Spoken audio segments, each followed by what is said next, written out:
다 들어왔어요. 잠깐만.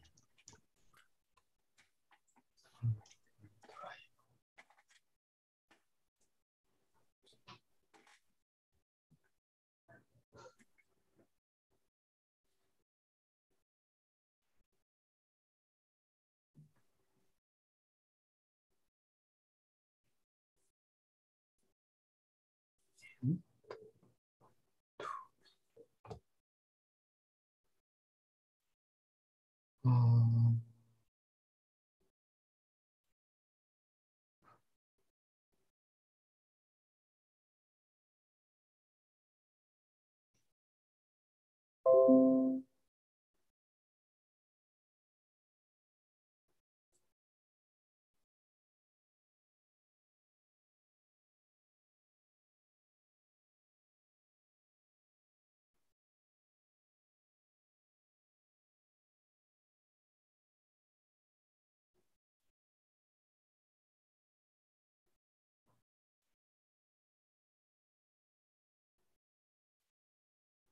오케이.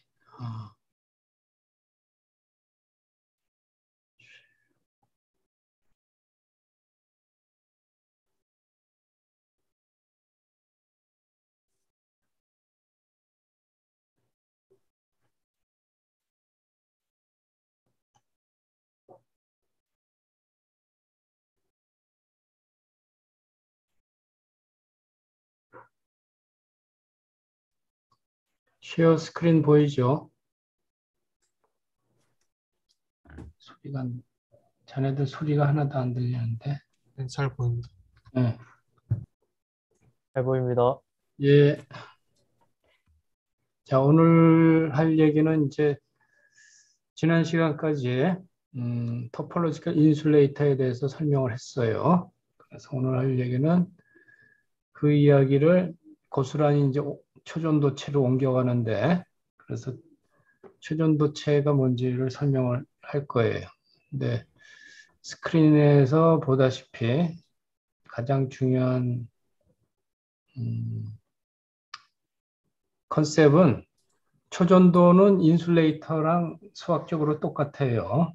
그게 뭔지를 설명을 하죠. 아, 우리가 지금까지 알고 있는 초전도체는 다 BCS 초전도체예요.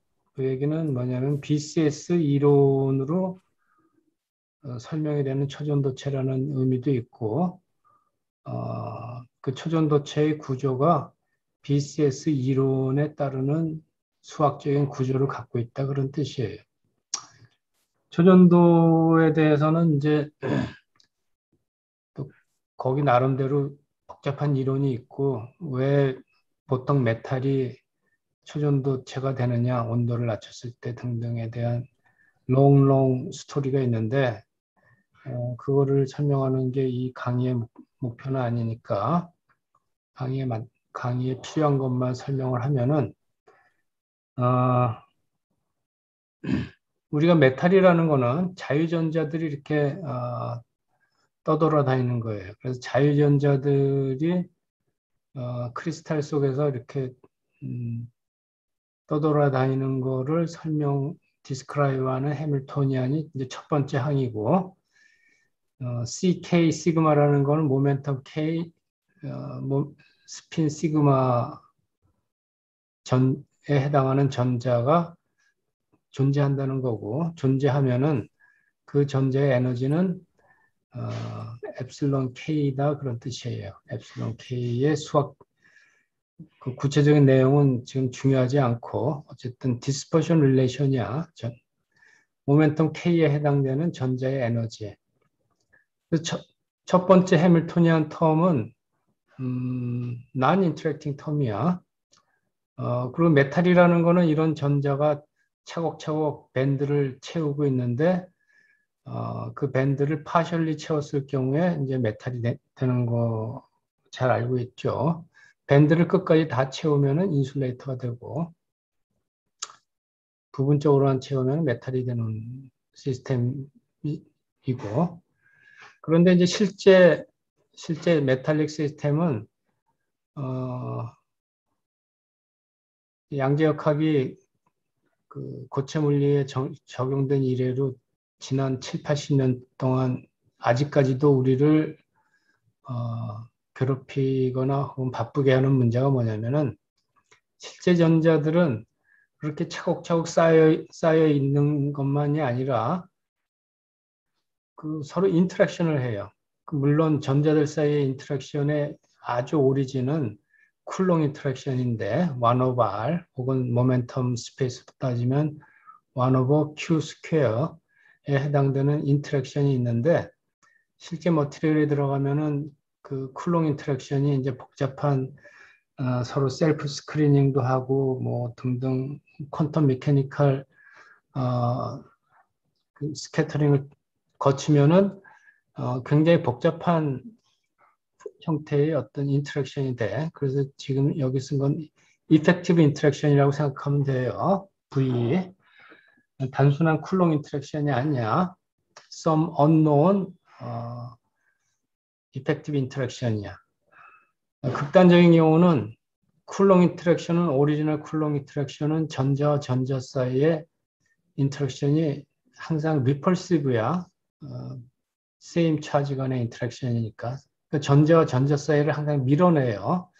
하지만 아까 말한 대로 리얼 머티리얼에서는 그 쿨롱 인터랙션에서부터 시작을 해서 여러 가지 퀀텀 메커니컬 프로세스를 거치면은 finally 그 effective interaction, 전자와 전자 사이의 effective interaction은 구조가 쿨롱 인터랙션이랑 달라질 뿐만이 아니라 심지어 repulsive interaction이 attractive 어떤 리전에서는 attractive interaction이 되기도 해요.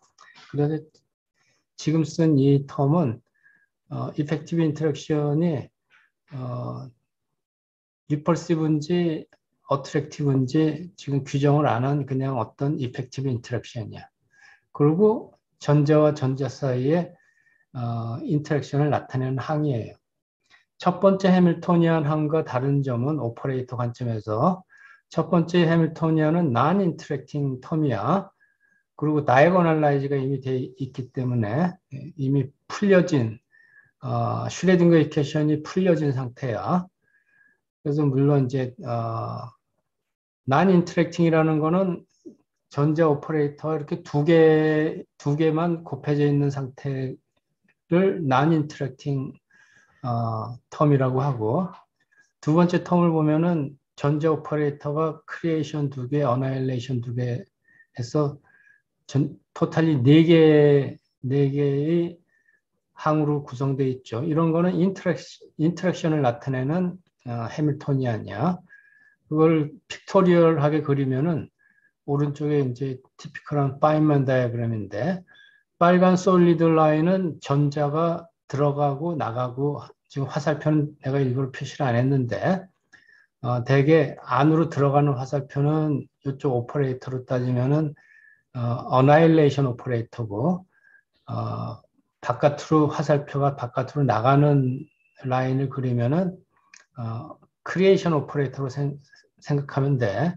그래서 이 네 개의 항을 그림으로 그리면은 전자 두 개가 이렇게 어디서 백큐에서 전자 두 개가 이렇게 들어갔다가 이펙티브 인터랙션 V에 의해서 서로 스캐터링이 된 다음에 각각 다른 전자로 바뀌어서 바깥으로 다시 백큐으로 나간다. 백큐이라는 거는 그 전자를 둘러싸고 있는 그 서라운딩 에어리아라고 생각하면 돼요. 그런 프로세스를 나타내는 거야. 그게 이제 토탈 해밀토니안인데 우리가 이제 문제를 피직스를 언더스탠딩 하는 방법은 주어진 해밀토니안이 있을 때 해밀토니안을 풀어야 된다. 풀어. You have to solve the Hamiltonian. 근데 여기서 해밀토니안을 solve 한다는 거는 테크니컬하게 무슨 뜻이냐면은 해밀토니안을 다이아고널라이즈 한다는 뜻이야. 다이아고널라이즈. 근데 이 해밀토니안은 다이아고널라이즈를 할 수가 없어요. 다이아고널라이즈라는 거는 전자 오퍼레이터가 두 개만 곱해져 있을 때는 다이아고널라이즈 베이시스를 바꾸면은 맨 앞에 텀처럼 C대가 곱하기 C인데 만약에 K하고 K 두 번째 K가 다르다고 하면은 그건 다이아고널라이즈가 안 돼 있는 상태야. K1, K2 뭐 이렇게 쓸 수가 있어. 그런 텀이 있을 수가 있어요. 그러면은 우리가 그런 경우에 해밀토니안을 푼다는 거는 앞에 K1하고 뒤에 K2가 모멘텀이 같아지도록 다른 베이시스를 찾는 과정이야. 응? 그래서 지금 쓰여져 있는 해밀토니안은 이미 그 과정을 거쳐서 첫 번째 텀은 이미 다이아고널라이제이션이 끝난 상태야. 그래서 KK, 시그마, 시그마 같은 인덱스를 갖고 있죠. 그래서 풀렸어. 풀렸다는 거는 전자 오퍼레이터가 그렇게 써져 있을 경우에 그 오퍼레이터 앞에 붙는 어떤 펑션은 에너지야. 그거 자체가 아이겐 에너지예요. 모멘텀 K와 스핀 시그마를 갖는 전자의 에너지란 뜻이야. 풀린 상태예요. 근데 두 번째 항을 보면은 전자 오퍼레이터가 4개가 곱해져 있지. 다이아고널라이즈 할 수가 없어. 그래서 이제 그 인터랙션을 푸는 방법은 그 인터랙션을 가지고 온갖 소위 퍼터베이션 캘큘레이션을 해요. 하이어 오더 퍼터베이션 계산을 해. 그런데 그 퍼터베이션 계산이라는 것이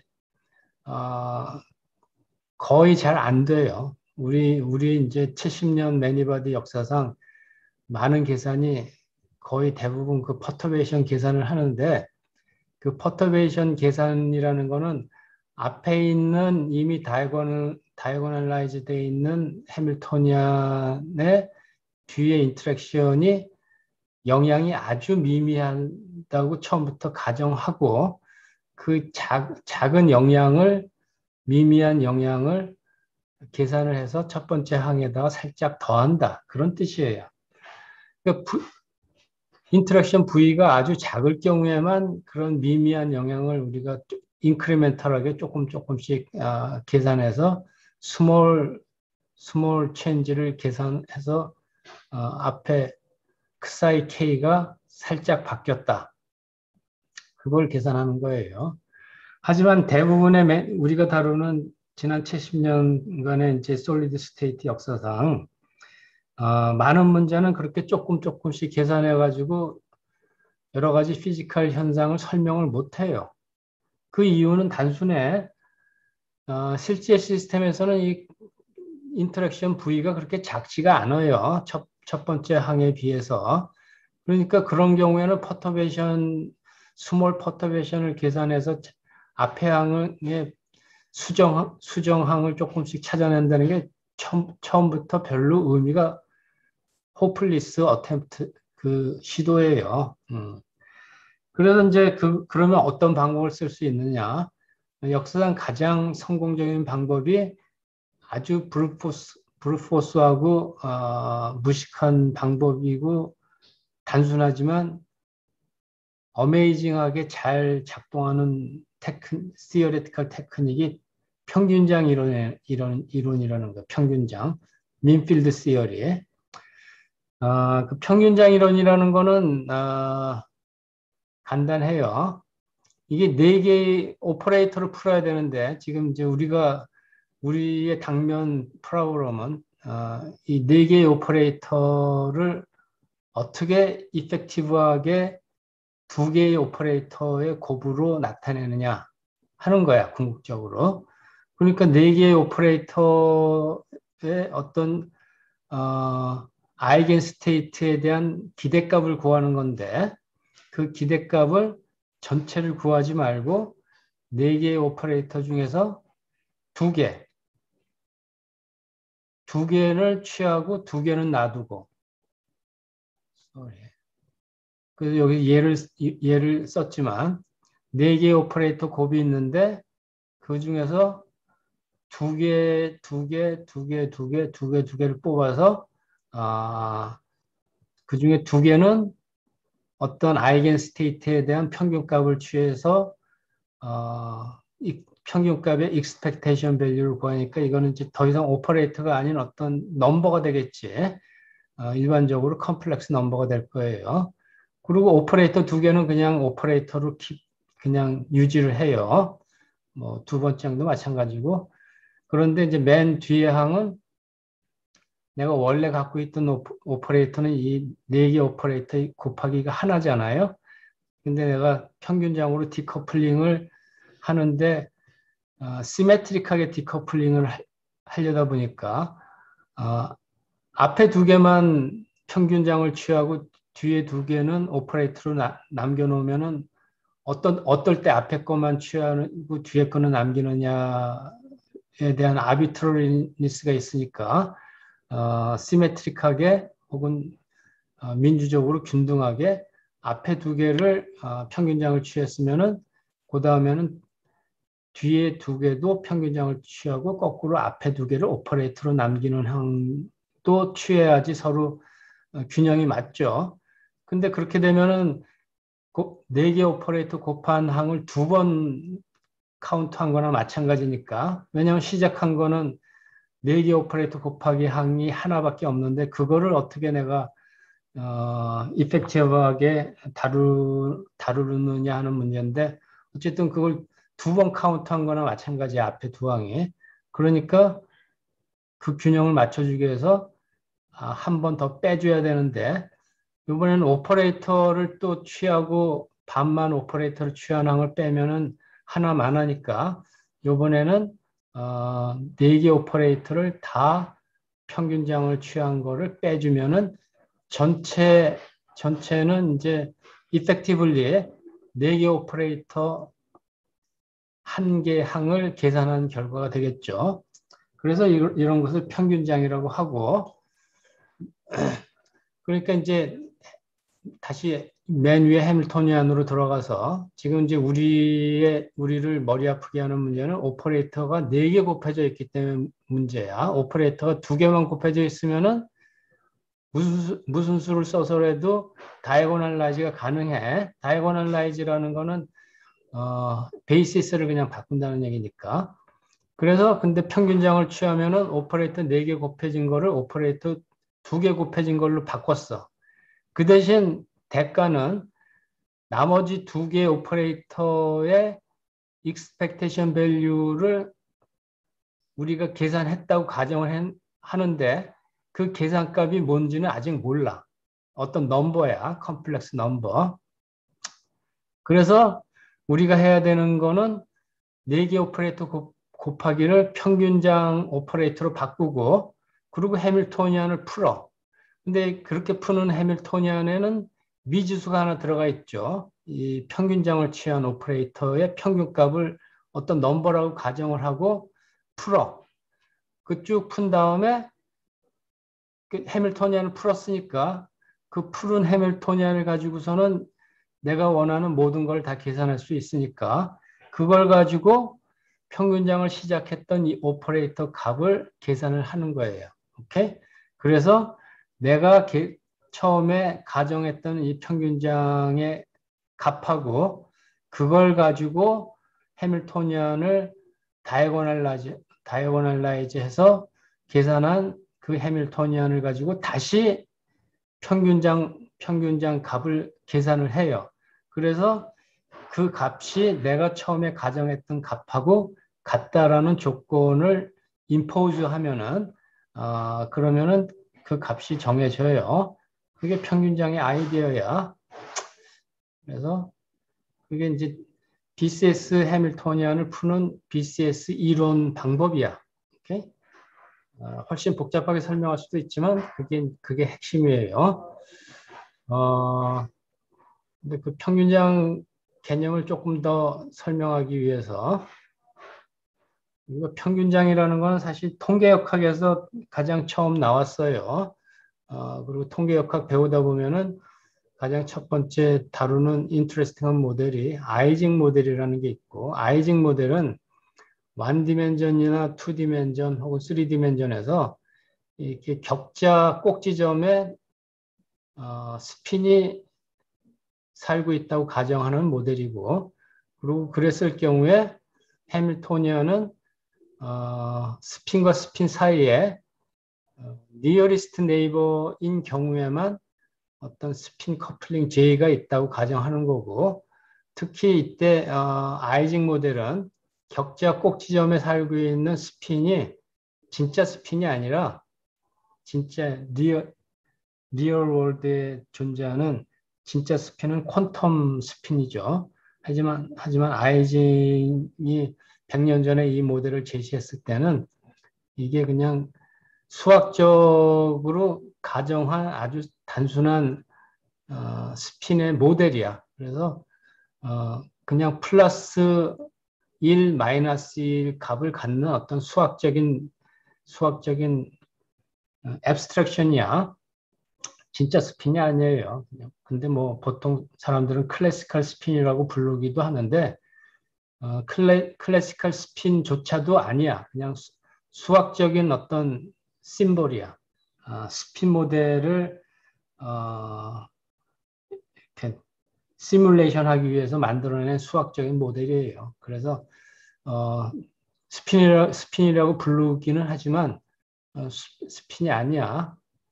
격자 꼭지점에 살고 있는 수학적인 양인데 그 수학적인 양은 플러스 1이 되든지 마이너스 1이 되든지 둘 중에 한 값만 취할 수 있는 그런 양이야. 오케이? 그걸 아이징 모델이라고 해.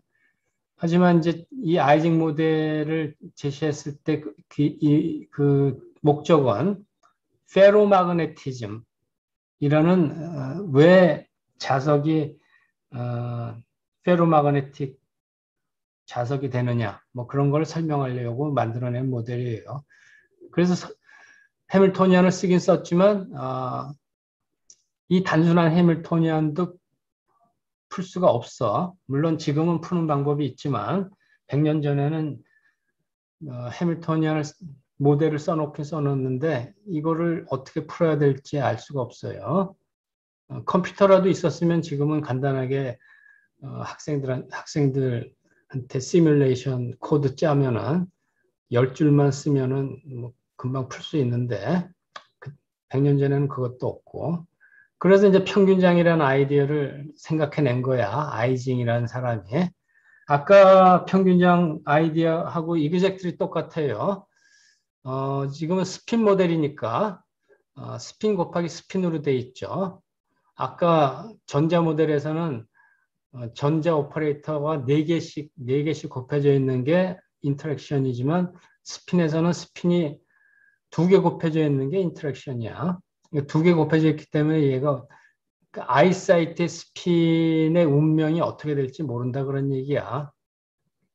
플러스 1 아니면 마이너스 1이겠지만 그게 플러스 1이 될지 마이너스 1이 될지 몰라요. 풀어야 돼. 그래서 아까 한 것처럼 평균장 2개 중에 하나는 기대값으로 바꿔. 넘버로. 그 앞에 거를 기대값으로 바꾸면 뒤에 거는 스핀 오퍼레이터로 남겨지고 바이스 벌사 반대.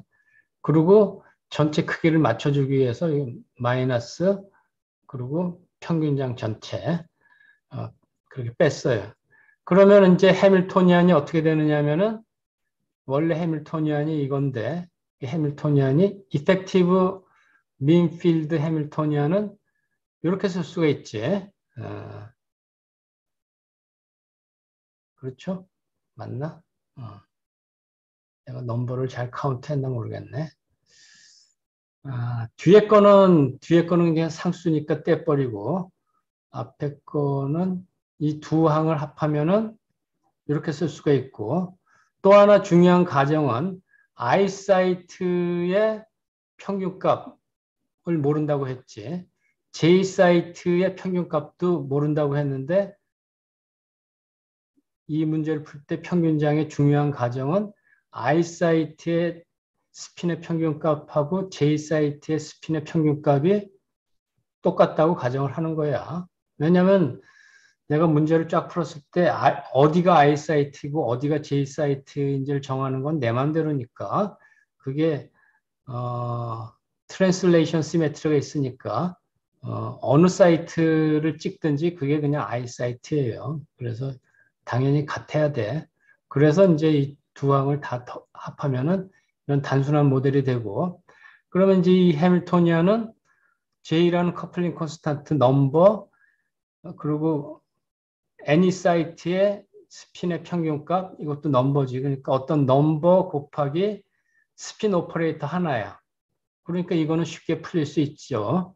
그러니까 I 사이트 스핀 값이 뭐가 될지 모르는데 그 오퍼레이터가 SI고 SI 곱하기 어떤 넘버. 그러니까 전체 문제가 그냥 싱글 사이트 문제로 바뀌었어요. 그럼 싱글 사이트 스핀 모델은 쉽게 풀 수가 있죠. 파티션 펑션을 구하면 되는 거야. 파티션 펑션은 볼충한 팩터를 다 더하면 되는 거야. 근데 이 경우에는 아이사이트가 취할 수 있는 그 아이사이트가 취할 수 있는 이 힐버트 스페이스 혹은 이 해밀토니안에서 이 아이사이트의 스핀이 가질 수 있는 값은 플러스 1 아니면 마이너스 1이죠. 그럼 볼충한 팩터가 두 개밖에 없어. 플러스 1일 때는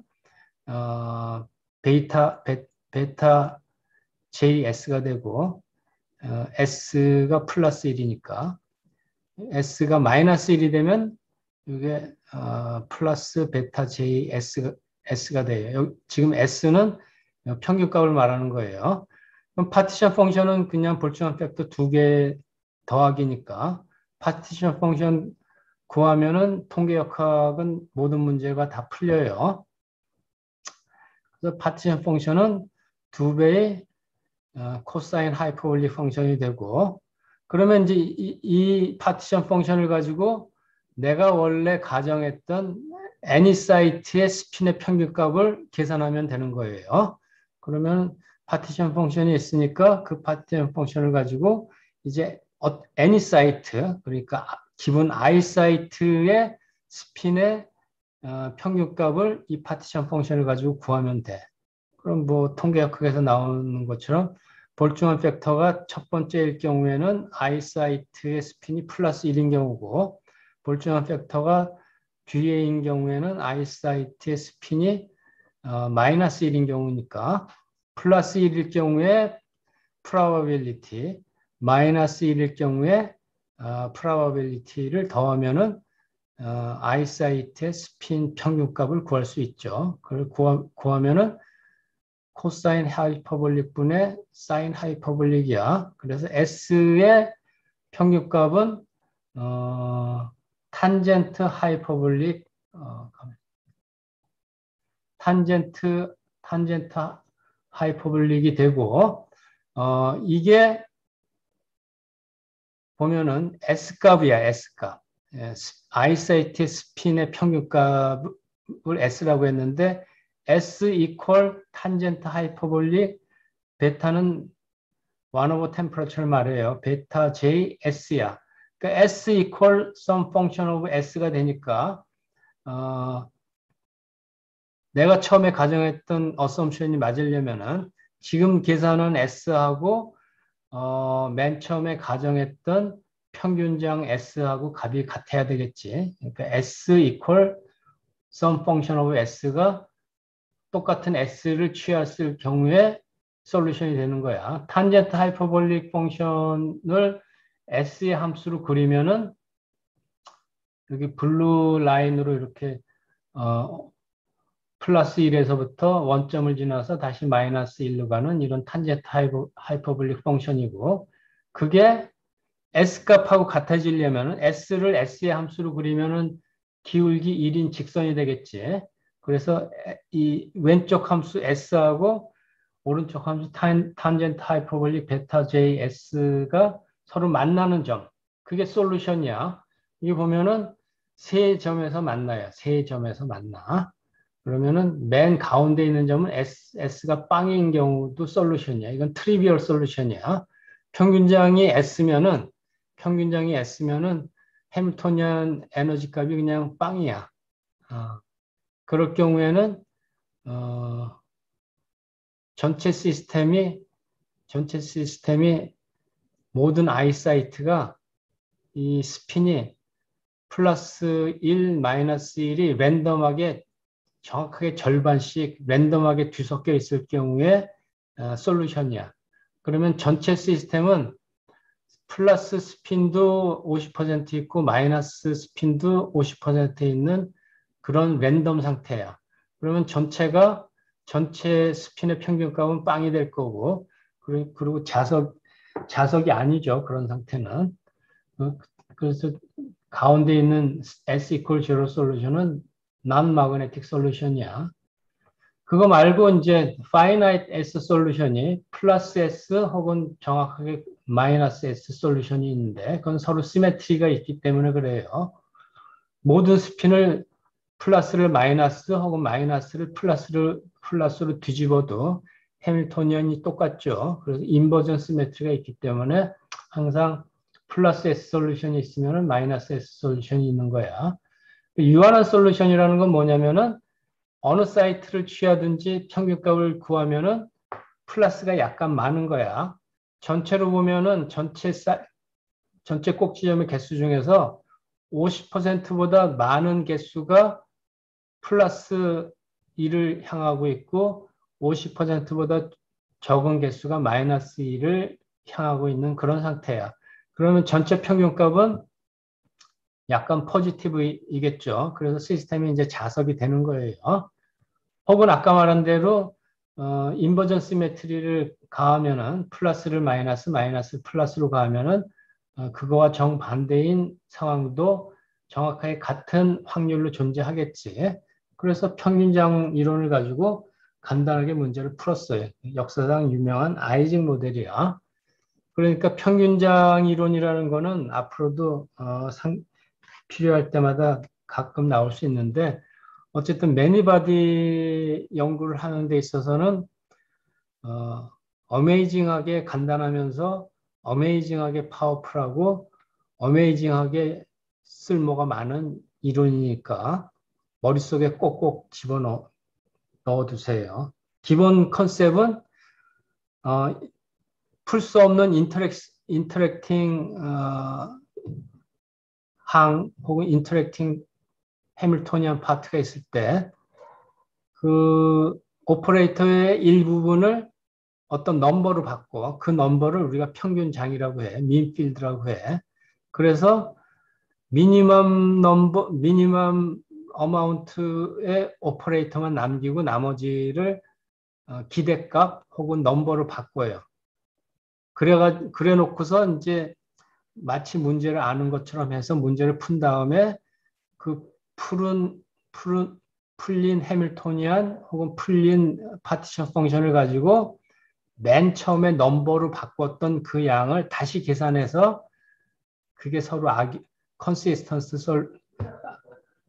아귀가 맞는 그걸 셀프 컨시스턴스 컨디션이라고 하는데 셀프 컨시스턴트 컨디션을 만족시키는 그 값을 구하는 거예요. 그거를 전자계에서도 똑같이 적용한 게 지금 방금 설명한 거예요. 4개의 오퍼레이터가 곱해져 있으면은 우리는 풀 수가 없어. 그래서 미니멈 넘버 오브 오퍼레이터를 남기고 나머지를 기대값 혹은 숫자로 바꾼 게 BCS 평균장 이론이에요. BCS 평균장 이론은 또 한 가지 역사상 아주 놀라운 선택을 한 게 뭐냐면은 4개의 오퍼레이터 중에서 그러면은 2개는 남기고 2개는 기대값으로 바꾸는 거는 기본 컨셉인데 BCS 이전에도 이 평균장 이론을 썼어요. 이런 인터랙팅 일렉트론 시스템에 대해서. 근데 BCS 이전에는 어떤 평균장을 썼느냐면은 두 개를 뽑을 때 두 개 중에 하나는 크리에이션, 하나는 어나일레이션. 그러니까 여기 오른쪽에 펜으로 쓴 것처럼 그 전에는 두 개를 뽑을 때 크리에이션, 어나일레이션 이렇게 짝을 지어서 이런 짝으로 평균장을 취했어. 왜냐하면 그렇게 해야지 남는 오퍼레이터 자체가 크리에이션 곱하기 어나일레이션 오퍼레이터가 남잖아요. 왜냐하면 맨 앞에 있는 non interacting 풀린 해밀토니안 오퍼레이터의 모양 자체가 크리에이션 곱하기 어나일레이션 오퍼레이터로 되어 있죠. 요것의 피지컬 미닝은 일렉트론 덴시티야. 그러니까 이렇게 해놔야지 문제가 풀린다고도 생각을 했어요. 그리고 인터랙팅 파트를 이런 식으로 덴시티 오퍼레이터로 이렇게 짝을 짓는 방법을 우리가 차지 덴시티 웨이브 혹은 스핀 덴시티 웨이브 평균장이라고 해. 오케이? 나중에 기회가 있으면 나올지도 모르겠는데 어쨌든 요런 평균장 세퍼레이션 혹은 디커플링은 그 BCS 이전에도 많이 썼어. BCS 이론은 1957년에 만들어진 건데 1957년 이전에도 문제들을 많이 풀었기 때문에 평균장 이론을 썼어요. 근데 BCS는 평균장을 썼다는 것 자체는 새로울 게 하나도 없는데 완전히 이런 크레이지한 그 당시로서는 말도 안 되는 디커플링을 한 거야. 그래서 크리에이션을 어떤 넘버로 바꾸고 남는 오퍼레이터가 그러면 어나일레이션 오퍼레이터가 남았어. 혹은 반대로 하면은 크리에이션 오퍼레이터가 남았어. 얘네들은 피지컬 미닝이 클리어하지 않아. 왜냐하면 피지컬 미닝은 크리에이션 곱하기 어나일레이션 오퍼레이터라면은 이게 그 전자의 덴시티 오퍼레이터야. 그런데 어나일레이션은 전자를 없애고 또 없애. 그러면 백큐에서 그런 상태는 그냥 빵이야. 그런데 크리에이션도 마찬가지예요. 어떤 백큐에서 전자를 하나 생성을 하고 또 생성을 해. 그런 상태는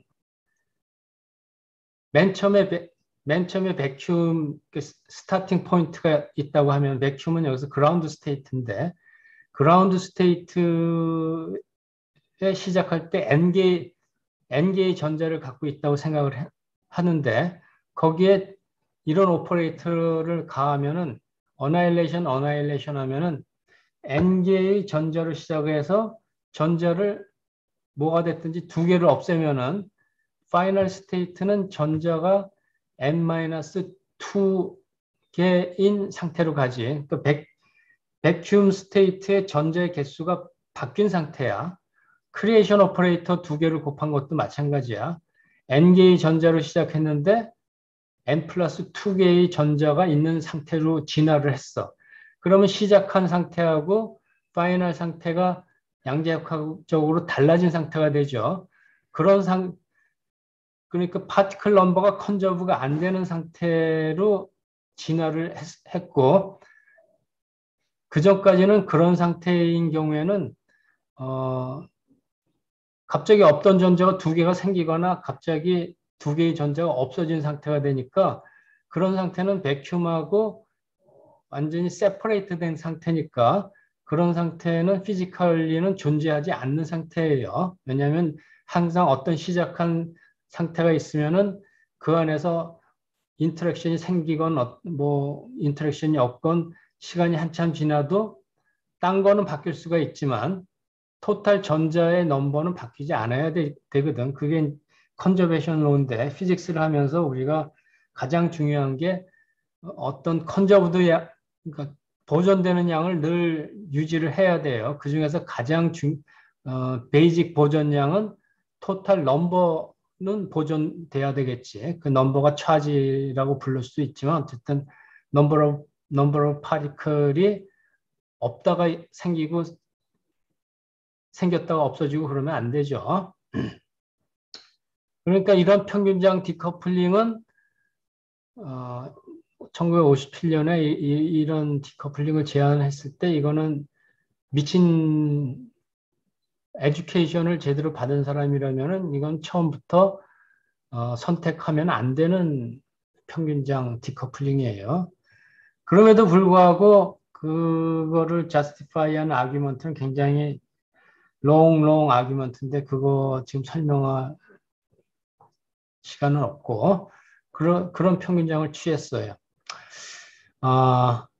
그러면 이제 해밀토니안이 이렇게 바뀌죠. 해밀토니안 첫 번째 항 그대로 쓰고 두 번째 이 머리 아픈 해밀토니안이 오퍼레이터 4개 곱해져 있는데 오퍼레이터 2개 곱해진 해밀토니안으로 바뀌었어요. 그리고 뒤에 이제 밸런스를 맞춰주기 위한 컨스탄트 텀 빼기는 여기 어떨 때는 쓰고 어떨 때는 안 쓰기도 해. 이게 그냥 어떤 토탈 컨스탄트니까 어떨 때 이거를 킵해야 되느냐면 토탈 에너지 같은 걸 계산할 때는 이걸 킵해야 돼. 토탈 프리 에너지 혹은 토탈 에너지를 계산할 때는 뒤에 항도 킵해야 되지만 해밀토니안을 다이아고널라이즈 할 때는 이게 있으나 없으나 상관없어. 왜냐하면 끌고 다녀도 그냥 전체가 컨스탄트니까 오퍼레이터가 하나도 없는 거니까 다이아고널라이즈 한다는 건 오퍼레이터를 리셔플링해서 새로운 베이시스를 찾는 거니까. 그래서 잠시 동안 잊어버려. 그러면 이 그린 라인으로 박스를 친 이 해밀토니안을 이제 내가 풀면 되는 거예요. 훨씬 쉬워졌지. 예쁘게 보이죠, 이제. 왜냐하면 전자 오퍼레이터가 2개씩만 곱해져 있지. 단지 황당한 거는 그 전까지의 풀 수 있는 해밀토니안은 전자 오퍼레이터가 크리에이션, 어나일레이션 오퍼레이터로 곱해져 있는데 이 BCS 디커플링을 한 다음에는 크리에이션, 어나일레이션 오퍼레이터가 곱해져 있으니까 이거를 그러면은 어떻게 다이아고널라이즈 해야 되느냐? 그 오비어스하지. 이거를 다이아고널라이즈 하려면은 새로운 베이시스는 크리에이션 오퍼레이터하고 어나일레이션 오퍼레이터가 막 뒤섞여야 돼. 뒤죽박죽이 돼야지만 이거를 다이아고널라이즈 시킬 수 있어요. 그 전까지는 이미 이거 다이아고널라이즈 돼 있지만 다시 K1과 K2 모멘텀이 다르다고 할 경우에 그걸 다이아고널라이즈 하면은 모멘텀 K가 서로 다른 것들은 뒤섞어야 돼. 하지만 크리에이션 오퍼레이터는 크리에이션 오퍼레이터끼리 뒤섞이고 어나일레이션 오퍼레이터는 어나일레이션 오퍼레이터끼리 다시 셔플링을 하면 되지. 크리에이션 오퍼레이터하고 어나일레이션 오퍼레이터 사이를 뒤섞는 일은 필요가 없어요. 그 전까지는. 그런데 이제 이 크리에이션, 어나일레이션만 있는 게 아니라 크리에이션, 어나일레이션이 있으면은 이 해밀토니안을 다이아고널라이즈 하려면은 크리에이션과 어나일레이션 오퍼레이터를 뒤섞어야 돼.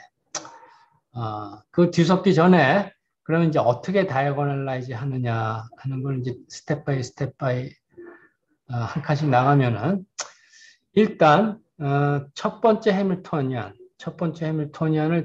이미 다이아고널라이즈가 돼 있지만 다시 써요. 어떻게 다시 쓰냐면은 첫 번째 해밀토니안은 K 스핀인데 스핀은 업 혹은 다운이 될 수가 있죠. 그래서 스핀 오퍼레이터를 다시 풀어서 쓰면은 요 밑에 항처럼 쓸 수가 있고 그래서 엡실론 K는 똑같이 썼어요. 그리고 C대가 K업, CK업. 똑같이 K다운을 써야 되는데 내가 모든 K에 대해서 서메이션 하는 거니까 K에 대해서 서메이션 하지 않고 마이너스 K에 대해서 서메이션. 그래서 더미 인덱스를 바꿨어요. 마이너스 K.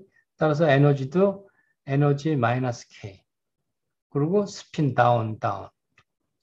그리고 또 하나 중요한 거는 크리에이션, 어나일레이션 오퍼레이터 순서인데 두 번째 항을 쓸 때는 순서를 바꿨어. 크리에이션이 앞에 있던 놈을 뒤로 끌고 왔어. 포미온 오퍼레이터이기 때문에 순서를 바꾸면은 마이너스 사인이 앞으로 나와야 되겠죠. 그래서 스핀업에 대해서는 오리지널 해밀토니안처럼 그대로 쓰고 스핀 다운인 경우에는 크리에이션과 어나일레이션 오퍼레이터 순서를 바꿔서 마이너스 사인을 앞에 붙이고, 그리고 모멘텀 K도 어차피 모든 모멘텀에 대해서 더하는 거니까 마이너스 K에 대해서도 마이너스 K에 대해서 다 더하는 거나 플러스 K에 대해서 다 더하는 거나 다 더하면 똑같죠. 그래서 스핀업에 대해서는 모멘텀 K를 취하고 스핀 다운에 대해서는 모멘텀 마이너스 K를 대응시키도록 그렇게 순서를 바꿨지만 어쨌든 모든 K에 대해서 다 더하면은 오리지널 해밀토니안 더한 거나 똑같아요. 예. 그런데 왜 그런 복잡한 짓을 했느냐 하면은 아직 이제 손대지 않은 두 번째 항을 다이고널라이즈 하려고 미리 작전을 세운 거예요. 왜냐하면 두 번째 항을 보면은 짝이 어떻게 되어 있느냐면은 대거 혹은 어나일레이션만 있는 게 아니라 어떻게 짝이 되어 있느냐면은 스핀이 업이면 스핀 다운, 모멘텀이 K면 모멘텀 K 그렇게 짝이 되어 있어. 뒤에 항도 마찬가지예요. 마이너스 K에 대해서는 플러스 K, 스핀 다운에 대해서는 스핀 업. 그래서 K는 마이너스 K, 업은 다운. 그렇게 항상 뒤에 항이 짝이 되어 있기 때문에 그 놈들을 다이고널라이즈 시키기 위해서 앞에 항도 일부러 모멘텀 K 스핀 업하고 모멘텀 마이너스 K 스핀 다운으로 이렇게 다시 정렬을 줄을 다시 세운 거예요. 오케이. 어쨌든 그렇게 해놓으면은 이제 해밀토니안을 다이고널라이즈 할 준비가 다 끝났어. 그래서 어떻게 다이고널라이즈 하느냐면은 이렇게 한 줄로 쭉 늘어 쓴 거를 매트릭스 폼으로 쓰는 거예요. 첫 번째 항만 쓰면은 이제 간단해. 오퍼레이터는 still creation, annihilation인데 다만 순서가 K 업이면 마이너스 K 다운 순서로 돼 있어. 그래서 다이아고널 파트만 있죠. 다이아고널 파트만 있다는 거는 이미 해밀토니안이 풀려 있다는 얘기야. 첫 번째 항만 쓰면은. 다만 두 번째 아이겐 에너지가 내가 요거를 순서를 대가를 없애야 돼요. 대가가 없고 여기 뒤가 대가가 붙어야 돼.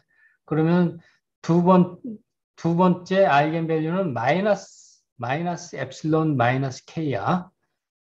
내가 이걸 왜 썼나? 잊어버려. 요 첫 번째 해밀토니안을 다이고널라이즈 하려면은 이렇게 다시 쓴 다음에 다이고널라이즈 하려면은 오퍼레이터를 바꿔야 되는데 여기가 C 대거고 C 어나일레이션 오퍼레이터야. 그리고 요 뒤가 크리에이션 오퍼레이터가 돼야 돼. 오케이? 그 다음에 이제 뒤에 평균장 텀까지 합해서 다이고널라이즈를 하려면은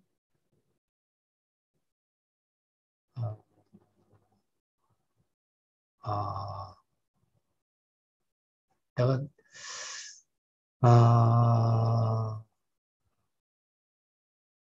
이만큼만 써도 되나? 오케이. 여기 인덱스를 내가 빼먹었는데 이게 K 업이고 마이너스 K 다운이야. 따라서 여기도 K 업이고 마이너스 K 다운이면은 이 전체 해밀토니안을 2x2 해밀토니안으로 쓰면 이렇게 쓸 수가 있죠. 에너지 텀만 보면은 다이아고널 텀으로 아까 설명한 대로 이미 썼고, 이게 BCS 평균장 텀을 보면은 매트릭스 컴포넌트 1, 2가 되면은 C 대거 K 업 곱하기 C 마이너스 K 다운 대거가 되겠죠. 오케이? 자, 트레이스 보세요. 요 앞에가 오퍼레이터가 K 업 마이너스 K 다운이야. 그 뒤에도 K 업 마이너스 K 다운이면은 이 전체 해밀토니안을 이렇게 박스 형태로 쓸 수가 있죠. 그러면 이제 다이고널라이즈 한다는 거는 그 리니어 엘지브라죠. 예? 매트릭스 다이고널라이즈 하면 돼요. 그 매트릭스를 다이고널라이즈 하면은 에너지가 두 개가 나오지. 내가 이걸 아직 설명을 안 해야 되는데.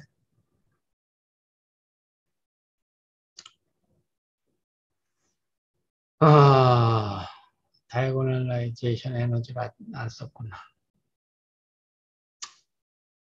오케이. 어쨌든 이 해밀토니안 2x2 해밀토니안 박스를 다이고널라이즈 시키면은 아이겐 에너지 E 플러스 그리고 E 마이너스 에너지 두 개 나오겠죠. 그리고 그걸 다이고널라이즈 시키기 위한 아이겐 벡터는 오리지널 아이겐 벡터를 리셔플링한 아이겐 벡터가 나오겠지. 그래서 여기 썼구나. 그래서 다이고널라이즈 시키면은 에너지 EK가 되고 그때의 아이겐 벡터는 C하고 C 대거가 뒤섞인 어떤 아이겐 벡터가 될 거예요. 그래서 여기 그 내용을 썼는데 새로운 아이겐 벡터는 모멘텀 K 스핀 업하고 모멘텀 마이너스 K 스핀 다운의 어나일레이션 크리에이션 오퍼레이터가 이렇게 적당히 섞여 있는 새로운 퀀텀 베이시스가 생겼어. 오케이?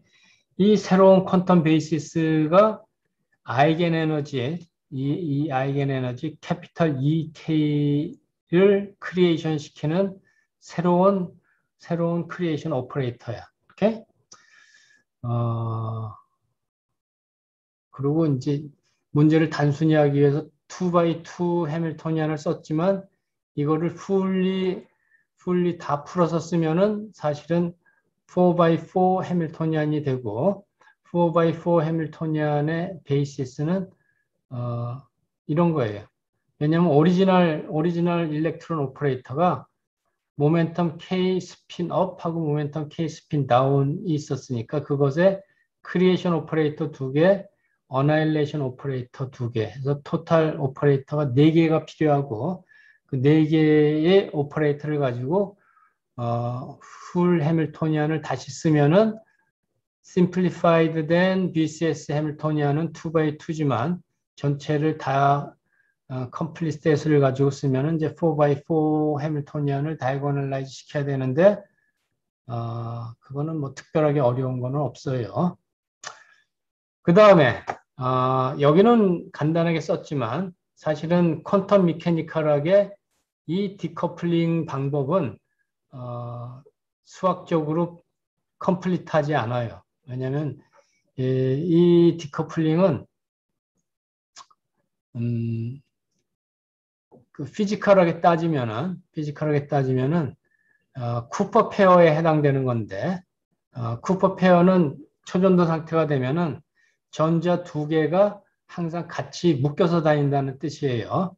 그런 뜻에서 크리에이션 혹은 어나일레이션 오퍼레이터가 나타나는 것은 초전도 상태에서는 자연스러운데 쿠퍼 페어는 전자 두 개의 바운드 스테이트이기 때문에 포미온 두 개가 바운드 스테이트를 만들면은 포미온 두 개가 아이덴티컬 파티클이기 때문에 토탈 시메트리가 두 개의 포미온을 익스체인지했을 경우에 파울리 시메트리를 만족시켜야 돼요. 그 파울리 시메트리라는 건 뭐냐면 아이덴티컬 파티클 포미온 두 개가 바운드 스테이트를 만들면은 그 바운드 스테이트는 토탈 엔타이 시메트릭 한 성질을 만족시켜야 되고 그 뜻은 뭐냐면은 그 전자 1번 전자와 2번 전자를 서로 롤을 바꾸면은 전체 웨이브 펑션은 마이너스 사인을 갖고 나와야 된다 그런 뜻이에요. 근데 그런 뜻에서 요렇게만 쓰면은 그 토탈 엔타이 시메트리 성질을 풀리 익스프레스를 못한 상태야. 그래서 이제 토탈 엔타이 시메트리를 만족시키려면은 어떻게 해야 되느냐면은 스핀 컴포넌트하고 모멘텀 컴포넌트를 또 세퍼레이트 해야 돼. 그러면 두 개의 전자가 어쨌든 묶여 있는 거니까 스핀 파트만 먼저 분석을 하면은 스핀 파트는 1번이 업, 2번이 다운, 혹은 1번, 이게 또 잘못 썼네. 업, 다운하고 다운, 업이 돼야 돼. 다운, 업. 어디서 바뀌었는데. 오케이. 1번이 업, 2번이 다운, 1번이 다운, 2번이 업. 업, 다운, 다운, 업. 이 두 가지가 다 가능하죠. 그런데 토탈 엔탈 시메트리를 만족시키려면 요 사이에 마이너스 사인을 붙이면은 업, 다운, 빼기 다운, 업이 되면은 최소한도 스핀 파트는 1번과 2번을 바꾸면은 서로 마이너스 사인을 얻게 되죠. 그러면 토탈 웨이브 펑션은 1번, 2번을 바꿨을 때 어쨌든 마이너스 사인이 나오니까 모멘텀 스페이스의 웨이브 펑션을 K를 마이너스 K로 바꿨을 경우에 얘는 플러스가 나와야 돼. 다시 말해서 모멘텀에 대해서는 이분 펑션이 곱해져야 된다는 뜻이에요. 이 디커플링을 했을 경우에 얘는 지금 디커플링이 안 된 거지만 업, 다운하고 다운, 업을 내가 컨비네이션을 만들면은 그때 그 앞에 붙는 웨이브 펑션은 모멘텀 넘버에 대해서 이분 펑션이 돼야 된다는 거야. 스핀이 싱글릿 컨비네이션인 경우에. 하지만 스핀의 순서를 바꿨을 때 업, 다운과 다운, 업을 순서를 바꿨을 때 가운데 사인이 플러스가 될 수도 있죠. 그러면 그런 경우에 스핀 함수는 시메트릭 함수죠. 그러면은 그 경우에는 모멘텀 순서를 바꿨을 때는 마이너스 사인이 여기서 나와야 되니까 모멘텀 웨이브 펑션이 모멘텀 아드 펑션이 돼야 돼요. 그런데 이제 스핀이 트리플릿인 경우에는 업, 다운 더하기 다운, 업만 가능한 게 아니라 스핀 축을 로테이트 시키면은 요 스핀 상태는 사실은 보는 각도에 따라서 모든 스핀이 업으로 보일 수도 있고 혹은 모든 스핀이 다운으로 보일 수도 있어서 요 세 스핀 상태가 사실은 똑같은 스핀 트리플릿 상태야. 그런데 스핀 트리플릿 상태는 스핀의 토탈 넘버가 1인 상태니까 그것을 어떤 퀀타이즈드 축에서 보느냐에 따라서 Z 방향의 스핀 넘버가 플러스 1이 될 수도 있고 Z방향만 봤을 때 Z방향의 스핀 길이가 0으로 보일 수도 있고 마이너스 1로 보일 수도 있어요. 위에 스핀 싱글릿이라는 거는 스핀 업하고 스핀 다운이 항상 반대 방향으로 묶여 있는 거니까 토탈 스핀이 스핀 싱글릿인 경우에는 토탈 스핀이 스핀 제로고 이 경우에는 그 스핀 바운드 스테이트를 어느 방향에서 보든지 토탈 스핀의 길이는 항상 0이야. 그러니까 한 가지 경우밖에 없죠. 그래서 싱글릿 상태는 한 가지 경우밖에 없고 트리플릿 상태는 그러니까 스핀 트리플릿 상태는 세 가지 상태가 항상 공존할 수 있다 그런 얘기야. 그래서 BCS 해밀토니언을 fully diagonalize 시키려면은 2x2가 아니라 4x4 해밀토니언을 다이아고널라이즈 해야 되고 그렇게 했을 경우에 평균장 기대값은 여기 쓴 것처럼 그냥 단순한 싱글 넘버가 아니라 사실은 평균장 기대값 자체가 다시 스핀 섹터에 대해서 나눠지기 때문에 2x2 해밀토니언이 돼요. 그래서 조금 전에 설명한 싱글 상태를 매트릭스 상태로 쓰면은 업, 다운, 빼기, 다운, 업. 따라서 파울리 매트릭스 시그마 Y 컴포넌트에 해당되고 스핀 트리플릿 상태의 평균장 함수는 다시 2x2가 돼서 세 개의 컴포넌트가 지금 다 공존하는 그런 상태야. 스핀 업이 되든지 혹은 마이너스 스핀 다운이 되든지 혹은 G 컴포넌트가 0인 트리플리 컴포넌트는 업 다운 더하기 다운 업. 그래서 2x2 해밀토니안에 요 스핀 트리플리 컴포넌트 세 개가 다 들어가 있는 거야. 2x2 해밀토니안을 파울리 매트릭스로 디컴포즈 시키면은 시그마 X 그리고 시그마 Z 컴포넌트가 나오는 거예요. 오케이? 그래서 이런 항을 여기다 집어넣고 에너지는 어차피 다 다이고널라이즈 돼 있으니까 4x4 해밀토니안을 풀리 쓰고 그걸 다이고널라이즈 시키면은 BCS 해밀토니안을 완벽하게 푼 상황이 되는 거예요. 그래서 푼다는 거는 그럼 어떻게 되는 거냐 하면은 아까 다시 simplified 된 2x2 BCS 해밀토니안으로 돌아가면은 오리지널 해밀토니안을 보면은 밴드가 맨 앞에 난 인터랙팅 파트를 보면은 밴드가 두 개 있어요. 하지만 두 개의 밴드가 겹쳐 있죠. 왜냐하면 시그마 스핀이 업인 밴드나 스핀이 다운인 밴드나 밴드 에너지가 똑같으니까 밴드가 두 개 있지만 스핀 업 밴드가 있고 스핀 다운이 있지만 둘 다 난 인터랙팅 프리 일렉트론 밴드 두 개가 똑같이 딱 겹쳐 있는 상태야.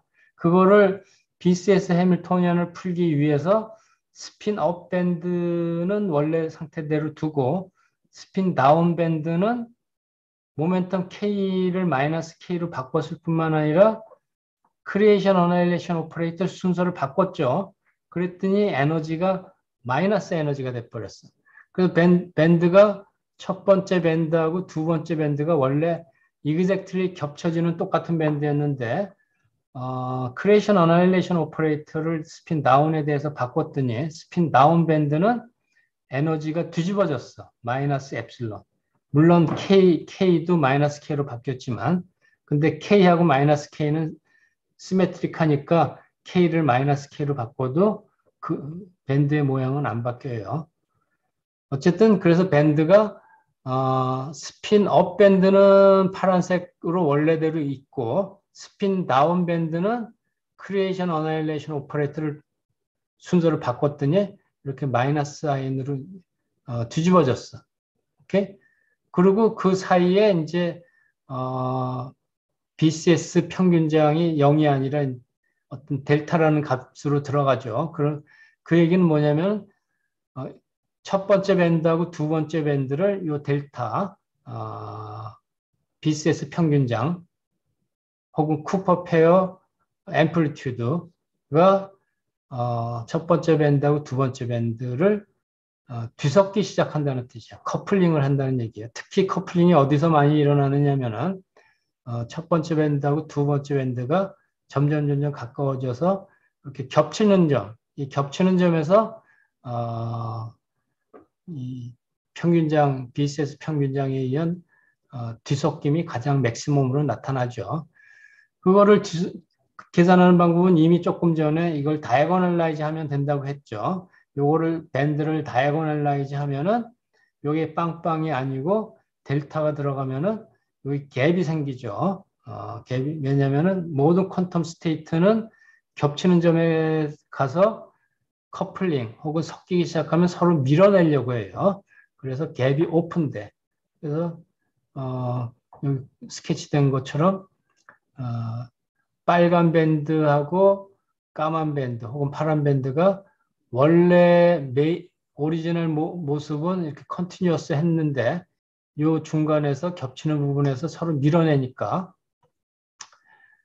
빨간 밴드하고 까만 밴드가 이렇게 컨티뉴어스하게 연결되는 같은 밴드 내에 빨간색, 까만색이 이렇게 믹스되는 상태가 되죠. 위에는 까만색, 빨간색. 여기서 이미 기억이 나는지 모르겠지만 몇 시간 전에 토폴로지컬 밴드가 되려면은 어떤 시메트리가 밴드를 따라서 밴드를 따라서 이 밴드를 이루는 베이시스의 시메트리가 이게 뒤집어져야 된다고 그랬죠. 그거를 밴드 인버전이라고 그러기도 하고, 디락메스의 사인이 바뀌어야 된다. 뭐 여러 가지 랭귀지로 표현했지만 똑같은 일이 여기서도 일어나는 거예요. 이렇게? 초전도 상태가 돼서 밴드 갭이 오픈이 되고, 중요한 거는 밴드가 포뮬 레벨보다 에너지가 낮은 밴드가 생기고 포뮬 레벨보다 에너지가 높은 밴드가 생기고 그 사이에 에너지 갭이 생기죠. 그러면은 이 밴드 구조만 보면은 초전도 상태의 전자의 에너지 밴드는 인슐레이터 밴드하고 똑같죠. 왜냐하면 인슐레이터 밴드도 케미컬 포텐셜을 중심으로 해서 갭이 오픈이 되고 케미컬 포텐셜 혹은 제로 에너지보다 에너지가 낮은 밴드, 제로 에너지보다 에너지가 높은 밴드로 갈라져서 당연히 그러면 시스템은 에너지가 네거티브인 밴드만 꽉 채우고 에너지가 포지티브인 밴드는 엠프티 밴드가 되겠죠. 그러면 그런 상태를 우리가 뭐라고 그러냐면은 인슐레이터라고 해요. 그래서 초전도는 인슐레이터예요. 그렇죠? 이제부터는 이 초전도 인슐레이팅 밴드가 토폴로지컬하냐, 토폴로지컬하지 않느냐, 그거를 따지면 되는 건데, 그걸 따지는 방법은 이미 지난 시간에 쭉 다 설명했어요. 그래서 다음 시간부터는 이 BCS 인슐레이팅 밴드가 토폴로지컬한지 안 한지를 따지는 거를 하겠습니다. 예. 질문. 그 지난 시간에 했던 거 질문해도 될까요? 네, 언제든지. 그 투밴드 시스템에서 그 토폴로지가 있느냐 없느냐를 따질 때요. 음, 그 밴드 인버전이 일어나야만 하잖아요, 음, 일단. 음. 근데 그 밴드 인버전이 일어난 걸 해밀토니안을 보고 알 수 있나 아니면 첫 넘버나 와인딩 넘버를 직접 계산해야만 할 수 있는 건가요? 당연히 해밀토니안 이렇게 보면 눈에 보이지. 어떤 게 네, 그걸 알 수 있나요? 밴드 인버전이 네, 일어나는지 안 일어나는지. 네, 잠깐만.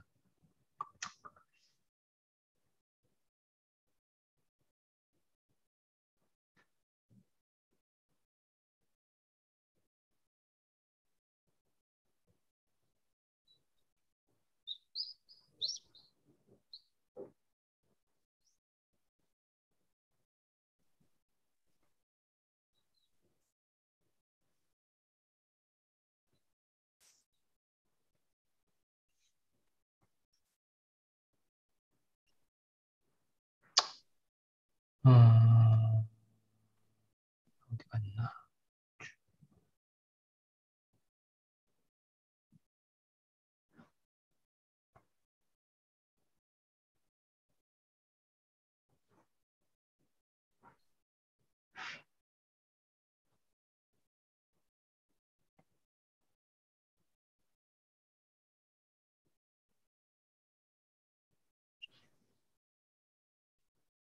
이게,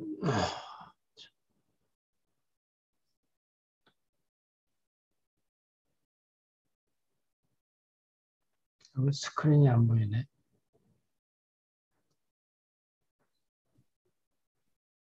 지금 뭐가 보여요? 쉐어, PPT가 보이나? 오늘 한 거 보면 PPT. 오늘 한 게 보인다고? 네. 잠깐만, 지난 시간 거를. 이제 보이는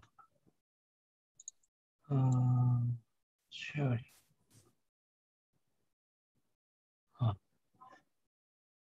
새로 PPT 보이죠? 응? 네, 지난 보입니다. 시간, 네, 예. 보입니다. 지금 질문이 뭐였느냐면, 밴드 인버전, 토폴로지컬한지 안 한지는 첫 넘버라든지 와인딩 넘버를 계산해서 결과가 나오면 이제 토폴로지컬한지 안 한지를 확인하는 건데, 그거를 계산하기 전에, 네. 그냥 해밀토니안 모양을 보고서 밴드 인버전이 있으면은 토폴로지컬 하다라는 거를 그냥 계산 안 하고 알 수 있다고 했잖아요. 네네. 그럼 이런 거야. 이게 1차원 수스리퍼 히거 모델인데 이거 해밀토니안 가운데 보이죠? 응? 네. 이 해밀토니안을 가지고 웨이브 펑션, 아이겐 웨이브 펑션 계산해서 그 아이겐 웨이브 펑션을 가지고 베리 커넥션 계산해서 베리 커넥션을 모멘텀 스페이스에서에 대해서 인테그레이션을 하면은 1이냐 빵이냐를 계산해서 토폴로지컬하냐 안 하느냐를 결정하는 게 스탠다드 방법이야. 스탠다드 방법이라기보다 그게 데피니션이야. 근데 그거를 일일이 다 계산하지 않고 이 해밀토니안을 보고 어떻게 하느냐 하면은 두 가지 방법이 있어. 이 해밀토니안을 이렇게 D 매트릭스로 D 벡터로 표현을 해. 응? 이 D 벡터로 표현한다는 얘기는 아나? 네네. 똑같은 해밀토니안을 시그마 매트릭스로 시그마 X, 시그마 Y, 시그마 Z 컴포넌트로 디컴포즈 하는 거예요. 그래서 그 D 벡터가 이 경우에는 두 개밖에 안 나와. Z 네. 컴포넌트하고 Y 컴포넌트밖에 없어. X 컴포넌트가 sorry.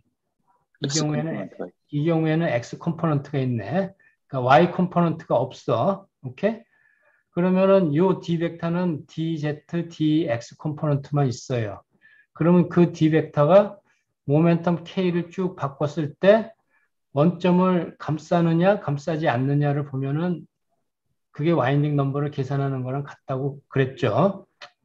그러니까 D 벡터를 보고서 한 바퀴 K를 변화시켜서 한 바퀴 돌려보는 게 한 방법이고, 그것도 싫으면은 여기서 결정적인 게 이 원점을 감싸느냐 안 감싸느냐를 결정하는 컴포넌트 해밀토니안의 어떤 파트가 그거를 결정하느냐 하면 이 다이아고널 파트가 그것을 결정을 해요.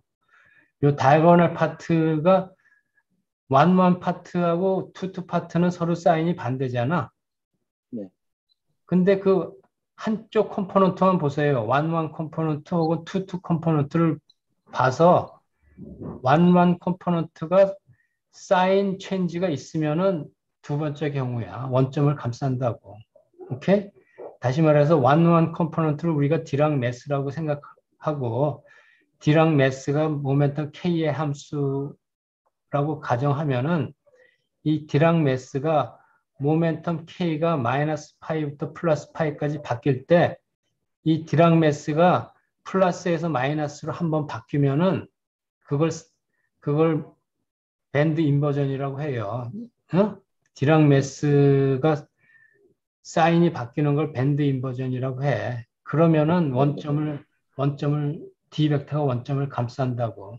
그러니까 지금부터는 계산 안 하고 해밀토니안 모양을 보고서 이게 T1이 크냐 T2가 크냐만 판별하면 될 거 아니야. 네. 이해가 됐나? 네네.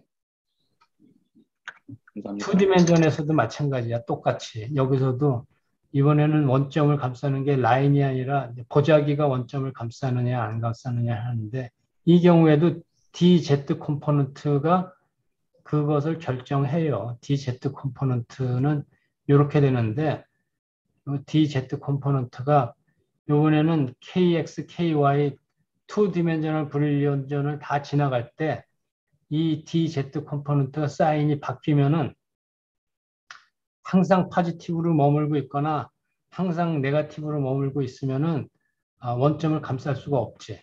오케이? 네. 오케이. 다른 질문.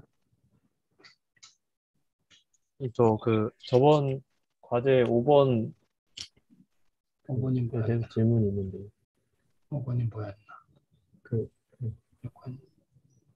6번, 그거, 어? 그, 그 방금 전에 있던 6번 과제, 6번? 네네.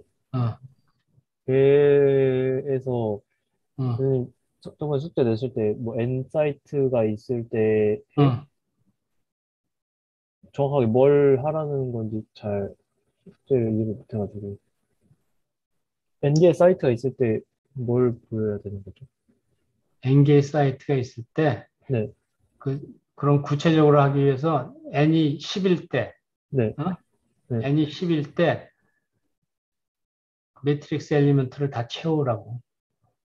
아, 그냥 주기, 해밀토니안, 매트릭스 엘리먼트 해밀토니안만 그 뭐 피리오딕 컨디션이 있을 때랑 없을 때 적으면은 음, 되는 건가요? 음.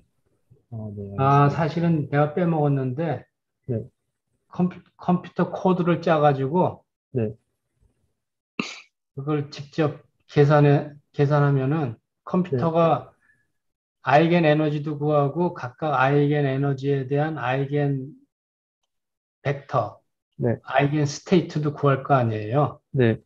그거를 제출하면은, 근데 음, 궁금한 게 아, 요거 이래 T1, T2 이렇게 대각선이 조금 대각선이 조금 벗어나니 해밀턴이야 적으면 얘는 리얼 스페이스 해밀턴이라서 저희가 평상시에 에너지 아이젠 밸류랑 벡터 구할 때는 K 음, 스페이스로 트랜 트랜스폼 시켜가지고 걔를 구하는 건데 음. 그냥 이 리얼 스페이스 해밀턴이안에 아이젠 벡터 아이젠 밸류 구하면 그 무슨 의미가 있는지 잘 모르겠습니다. 엄청난 의미가 있지. 그거를 자네가 15년 전에, 15년 전인가, 15년 전, 15년 전쯤에 그 계산을 했으면은 지금 하버드 대학교 교수가 될 수도 있어. 음, 그러면 일단은 저 해밀턴이안을 적고 그거를 일단 풀어서 음. 거기에 무슨 의미가 있는지 좀 생각해보고 숙제를 제출하면 되는 건가요? 그렇지. 근데 뭐 의미는 수업 시간 내내 설명했는데, 네, 알겠습니다. 그거를 피어리오딕 바운더리 컨디션이 있을 때하고 없을 때를 계산하면은 리얼 네, 스페이스에서 뉴메리컬하게 네, 피리오딕 바운더리 컨디션이 없을 때는 이 바운더리 끄트머리에서 엣지 스테이트가 생기는 걸 눈으로 볼 수가 있어요. 그리고 그 엣지 스테이트 에너지는 정확하게 제로 에너지야. 그거를 눈으로 볼 수 있다고. 네, 알겠습니다. 음. 다른 질문 없어요? 자, 그러면 이걸로 끝내겠습니다. 감사합니다.